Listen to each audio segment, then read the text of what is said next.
자존감은 타인이 나에 대해서 무슨 말을 하든지 스스로를 믿고 사랑하는 것이고, 자만심은 경쟁 심리로 내가 무조건 누군가를 이겨야 한다는 마음에서 내가 쟤보다 훨씬 더 잘났다고 떠벌리고 다니는 것입니다. 나 자신에 대해 좋은 생각보다는 그 반대의 생각이 더 지배적이라면 한번 짚어봐야 합니다. 내가 그러한 자아상을 가지게 만든 데 기여한 1등 공신은 누구인가요? 보통은 양육자, 즉 부모님의 영향이 압도적입니다. 우리는 의식적으로는 기억하지 못하는 태아 시절부터 부모님의 영향을 받게 됩니다. 내가 이 세상에 온 것을 부모님이 환영하는지 아닌지를 말하기 이전에도 느낌으로 이미 기억하고 있습니다. 아기에게 부모님은 세상의 전부입니다. 부모님이 하는 말이 세상의 진리라고 믿게 됩니다. 나를 지켜주는 든든한 부모님이 나에 대해 부정적인 생각과 평가와 비교를 일삼게 되고, 나에게 큰 충격을 주었을 때 그것이 순수한 아이의 무의식에 그대로 각인됩니다. 주로 부모님이 나를 어떻게 바라보느냐에 따라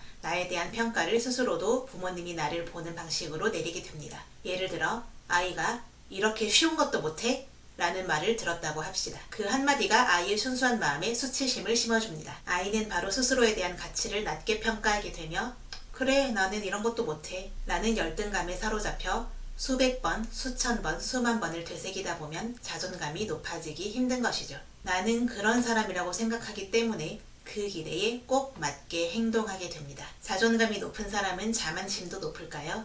그렇지 않습니다. 자존감이 높은 사람과 자만심이 넘치는 사람 사이에는 큰 차이점이 있습니다. 자존감이 높은 사람은 자신에 대해 온전하게 긍정적인 믿음을 가지고 있습니다. 반면에 자만심은 허세입니다. 자신을 제대로 믿지 못하며 불안함으로 가득 차 있으며 열등감을 감추고 자신을 방어하기 위해 자만으로 덮어버리는 겁니다. 자존감이 높은 사람은 나와 다른 사람들을 있는 그대로 인정합니다. 나에 대한 믿음이 있기에 주변의 말에 쉽게 흔들리지 않고 자신이 하고 싶은 일에 집중합니다. 자만심이 높은 사람은 다른 사람들을 짓밟고 자신을 높이려고 합니다. 그러면서 우월감을 느끼고자 끊임없이 그러한 행동을 반복합니다.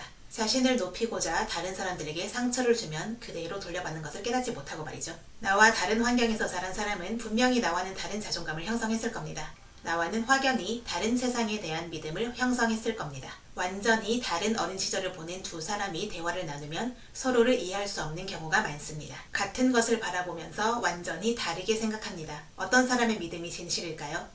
인생은 내가 믿는 대로 펼쳐집니다. 각 개인의 믿음이 그 사람에게는 확고한 진실이고 개인의 진실에 부합하는 경험들만 하게 됩니다. 내가 현재 믿고 있는 것들이 정말 나의 믿음인가요? 사실 부모님의 믿음을 순수한 어린아이가 아무런 의심도 하지 않고 받아들인 것이죠. 새하얀 도화지에 선명한 그림이 새겨진 겁니다. 그렇게 그려진 자아상이 쌓여서 무의식이 확고해지고 현재 나의 모습이 존재합니다. 자존감을 회복하기 위해서 해야 할 일은 맑고 순수했던 무의식으로 돌아가기 위해 다른 무의식 프로그램을 세팅하는 겁니다. 가장 먼저 해야 할 일은 내 무의식에 갇혀서 해방시켜달라고 울고 있는 부정적인 감정들부터 해소해주는 겁니다. 깨끗한 도화지에 그려졌던 선명한 그림을 그러한 방식으로 조금씩 지워나가고 긍정적인 믿음을 채워나가면 됩니다.